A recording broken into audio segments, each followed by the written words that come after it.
Ah well, it finishes. Celtic close out another Champions League campaign, but there is a light at the end of the tunnel. That light is reflecting right off Pep Guardiola's baldy napper, as we are the only club that he has failed to beat, the mighty Glasgow Celtic, taking 2 points from 2 games against the mighty Manchester City. The mighty Manchester City, I don't care if they had their 3rd, 4th, 6th string out there. There were still players like Leroy Sané out there who, he cost what, 42 million? It's a hell of a lot more money than Patrick Roberts.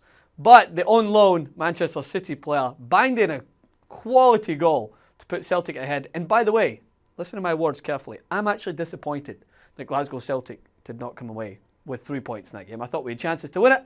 Manchester City had chances. But at the end of the day, it's a nice end to a really not so happy Champions League run since we got back into it. But I'm not going to sit here and focus on it. I'm going to take the positives. I'm going to smile, stuff my face with M&Ms. And thank you guys for persevering through Celtic's journey and enjoying my despair and my small but significant delights. But to the main substance of this clip, as I bring in you finally have an Arsenal clip, and deservedly so. Arsenal finished top of their group, a group that had a couple of banana peels, one that has been a significant banana peel like this size notoriously for English Premier League teams, FC Basel, who they demolished. Ludogorets, a team that is now going to go into the Europa League, the Bulgarian champions, are a tough opponent away from home.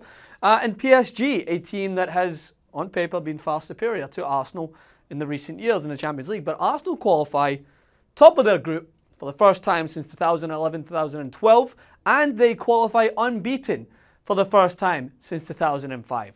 Those are a couple of strong statistics that you have to understand, first of all, to really put into perspective how strong this Arsenal team is this season.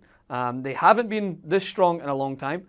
I'm not going to count my chickens before they hatch and say that they could go on to greatness this year, because we know Arsenal love to let us down at the final hurdle. But at the moment, Alexis Sanchez is the best player in the Premier League. I think by a long shot. Diego Costa's in there, there's some great players, but he is just phenomenal, assisting, scoring. But today he wasn't the star man. The star man was Lucas Perez. Now, he is a star man for me, not because he played fancy free-flowing football with Arsenal in the way that they love to see their players play. He did exactly what his job was, to pick up the scraps in the box, follow everything in, and be a poacher. 2 of his 3 goals were a poacher goal.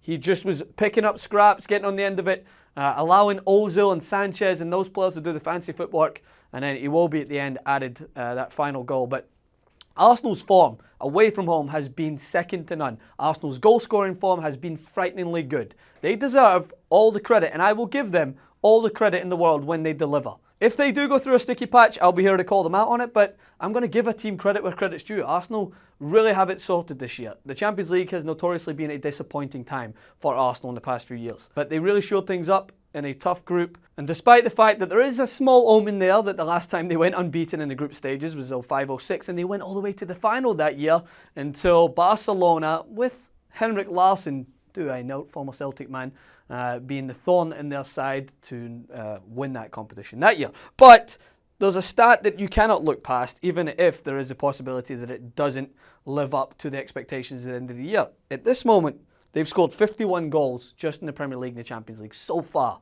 We're not even at the new year. That is frighteningly good. They are the Arsenal that we know, the way they're moving the ball around, but they're also strong at the back. They also have a good core. They're also working for the jersey. They're facing tough opponents, and they're emerging victorious. They're not just banging games 4-5-1. They actually have a couple of 2-1s in there where they've dragged out results. The last-minute goal against Ludogorets, and Mesut Ozil, beautiful finish. That was not a typical Arsenal performance. It can be the new typical Arsenal performance if they keep up this consistency. So I will give them all the credit in the world, and they look good going into the last 16 atop their group.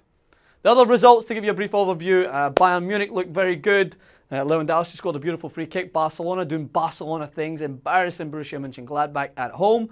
Arda Turan bangs in a hat-trick just after I slaughtered him at the weekend for coming on and just causing chaos and giving away a needless foul in El Clasico. And he sticks a massive get up you to Francis Maxwell, and I'll take it, no problem at all. So Barcelona go through top of that group, with of course Celtic finishing at the bottom. Plenty of more Champions League action coming tomorrow, but as far as things go at this moment, The winners from today's Champions League action are definitely Arsenal, and of course I need to give Celtic a shout out, because from a team that their net worth is almost, I think, 10 times that of Celtic's, they've taken 2 points from a team that are known worldwide to be a great team. They have arguably one of the best managers in the world guiding them, but he cannot seem to get by the green and white hoops.